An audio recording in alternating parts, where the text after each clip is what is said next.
Magandang gabi po. Mag-share lang po ako ng Word of God. Ito po isang tip lang dahil pababa na rin po kami. Don't worry, hindi po ako manghihingi ng pera. And gusto ko lang po i-take po yung opportunity na tayo po yung magkakasama sa jeep.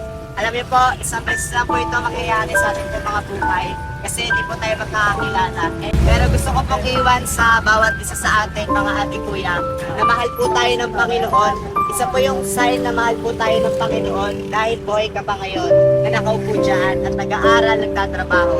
And ito po yung sign na may Jesus po na pinanganak at namatay para sa ating mga kasalanan. Kasi imagine ngayon ay maging Christmas na po, magdi-December 25 na po.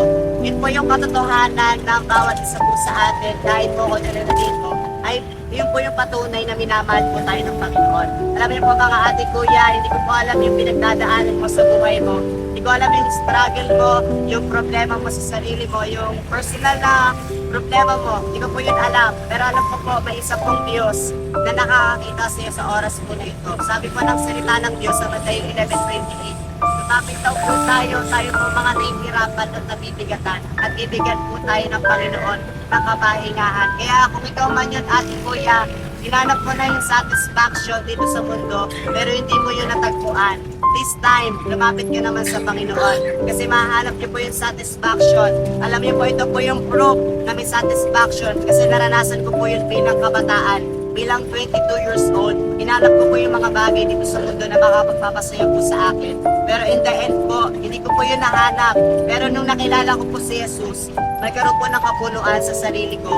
Kaya mga ate kuya, bago po tayo bumaba po ng jeep, ito po yung pagmamahal po ng Panginoon sa bawat isa sa atin na may isang Jesus na ipinanganak at namatay para po sa ating mga kasalanan para hindi po tayo mapunta sa impyerno. Kasi alam niyo po, deserve po natin lahat po ng tao na mapunta sa impyerno. Kasi ang bawat isa po sa atin ay nagkasala po, sabi po ng salita ng Diyos sa Roma 6:23, sapagkat kamatayan daw po ang kabayaran sa ating mga kasalanan.